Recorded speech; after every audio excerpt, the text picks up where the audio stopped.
दोस्तों आज के इस वीडियो में हम लोग फाइनेंस के एक इम्पॉर्टेंट टॉपिक के बारे में बात करने वाले हैं। वो टॉपिक ये है कि इमरजेंसी फंड क्या होता है। आप में से कई लोगों ने बहुत बार ये चीज सुना होगा कि इमरजेंसी फंड हमेशा बना करके चलना चाहिए। और ये इमरजेंसी फंड होता क्या है, क्यों बना करके चलना चाहिए, इस वीडियो में हम लोग जानेंगे। तो वीडियो को पूरा एंड तक देखिएगा। चलिए स्टार्ट करते हैं। दोस्तों जैसा कि नाम से ही पता चल रहा है, इमरजेंसी फंड मतलब एक ऐसे सिचुएशन जहां पे आपको बहुत ज्यादा जरूरत है, बहुत ज्यादा नीड है उस पैसे की, उस फंड की, और उस टाइम पे वो फंड आपके काम आएगा। इसको बोलते हैं इमरजेंसी फंड। जैसे अगर मान लो कि आप कोई भी बिजनेस कर रहे हो, अगर वो बिजनेस बाय द वे नहीं चल रहा है या आपका बिजनेस बंद हो गया, या करंट सिचुएशन में आप कोई भी जॉब कर रहे हो, अगर आपका वो जॉब खत्म हो जाता है या आप जॉब से फायर कर दिए जाते हो, निकाल दिए जाते हो, तो इस सिचुएशंस में आप अगले एक साल तक के लिए कैसे सर्वाइव करोगे। अगले एक साल के लिए जो भी आप सर्वाइवल अमाउंट अपने पास सेव करके रखोगे विदाउट रिस्क, उसको बोलते हैं इमरजेंसी फंड। अब ये इमरजेंसी फंड कहाँ रखना चाहिए? इमरजेंसी फंड को ऐसे जगह पे रखना चाहिए जिसको आप रातों रात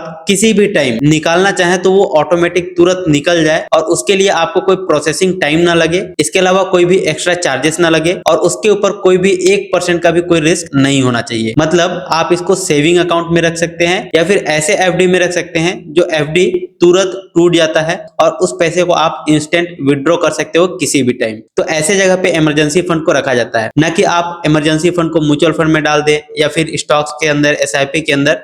तो इन सब में आपको इमरजेंसी फंड कभी भी नहीं रखना चाहिए, क्योंकि स्टॉक मार्केट रिस्की होता है। यहाँ पे प्राइस ऊपर नीचे मूव होते रहते हैं, तो आपको यहाँ पे लॉस होने के चांसेस होते हैं। सो दैट आप लोगों को इमरजेंसी फंड हमेशा सेविंग अकाउंट में रखना चाहिए, और इमरजेंसी फंड से आप लोगों को कोई भी रिटर्न की एक्सपेक्टेशंस नहीं रखनी चाहिए, क्योंकि वो सिर्फ इमरजेंसी में ही काम आने वाला है। और ये इमरजेंसी फंड अगले 6 महीने या अगले 1 साल तक के लिए आप बना सकते हैं। ये फायदा क्या देता है कि अगर आपका कोई भी जॉब करंट सिचुएशन में चल रहा है, अगर वो छूट जाता है या कोई भी आपका बिजनेस नहीं चल रहा है, तो अगले 1 साल तक आप मार्केट के अंदर सर्वाइव कर सकें। आपके पास आगे के लिए जो भी प्लान होगा उसको सोचने, समझने और एग्जीक्यूट करने के लिए समय मिल जाए।